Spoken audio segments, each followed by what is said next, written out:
پرانے زمانے کی بات ہے کہ ایک شکاری پرندے پکڑ کر بازار میں چند داموں کے عوض فروخت کر رہا تھا۔ ایک دن اس بازار میں ایک نیک دل آدمی کا گزر ہوا تو اس نے سوچا کہ ان آزاد پرندوں کو قید کرنا تو بہت بڑا گناہ ہے، اس لیے اس نے ان پرندوں کو آزاد کرنے کا سوچا اور شکاری سے سارے پرندے خرید کر لیے۔ لیکن آزاد کرنے سے پہلے اس نے سوچا کہ یہ شکاری تو پھر ان پرندوں کو پکڑ کر قید کر لے گا، اس لیے وہ سب پرندوں کو گھر لے گیا اور وہاں ان کو چند الفاظ سکھانے شروع کیے کہ ہم سیر کرنے باغ نہیں جائیں گے، اگر باغ گئے تو شاخ پر نہیں بیٹھیں گے، اور اگر شاخ پر بھی بیٹھ گئے تو جیسے ہی شکاری آئے گا ہم اڑ جائیں گے۔ ایک عرصہ محنت کے بعد وہ نیک دل آدمی اپنی اس محنت میں کامیاب ہوا اور پرندے وہ بولی بولنے لگے۔ نیک دل آدمی بہت خوش ہوا کہ وہ اپنے مقصد میں کامیاب ہوا اور اس نے ایک ایک کر کے سارے پرندے آزاد کر دیے۔ اب ہوا یوں کہ دوسرے دن صبح سویرے جب شکاری باغ میں پرندے پکڑنے گیا تو کیا دیکھتا ہے کہ پرندے شاخ پر بیٹھے گنگنا رہے تھے کہ ہم سیر کرنے باغ نہیں جائیں گے، اور اگر باغ گئے تو شاخ پر نہیں بیٹھیں گے، اور اگر شاخ پر بیٹھ گئے تو جیسے ہی شکاری آئے گا ہم اڑ جائیں گے۔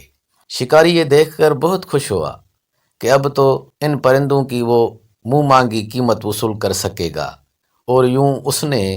وہ پرندے پکڑ کر مہنگے داموں فروخت کر دیے۔ پرندوں نے تو صرف الفاظ رٹ لیے تھے، ان کو کیا معلوم تھا کہ باغ کیا چیز ہے، شاخ کیا ہوتی ہے، اور شکاری کس بلا کا نام ہوتا ہے، اور اڑنا کسے کہتے ہیں۔ ہم مسلمانوں کا بھی آج کل یہی حال ہے، قرآن کو ہم سمجھتے نہیں تو سینوں میں کیسے اترے گا؟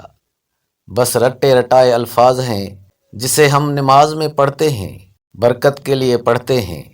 مصیبت کے آنے پر اور سفر پر جانے سے پہلے، اور رمضان کے روزوں میں خالص ثواب کی نیت سے ہم ان رٹے ہوئے الفاظ کا ورد کرتے ہیں۔ ان پرندوں کی طرح ہمیں بھی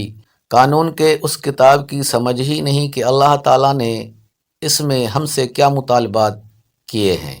کون سے احکامات دیے ہیں اور کن چیزوں سے روکا ہے، کامیابی کے رموز کیا ہیں اور خسارے کا رستہ کون سا ہے،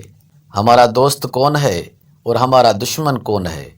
جب یہ حال ہوگا تو شکاری یعنی باطل قوتیں ہمیں دیکھ کر خوش بھی ہوگا اور اپنا غلام بھی بنائے گا۔ ہمیں بحیثیت مسلمان اپنے آپ پر غور کرنا چاہیے اور آج سے ہی قرآن مجید کا ترجمہ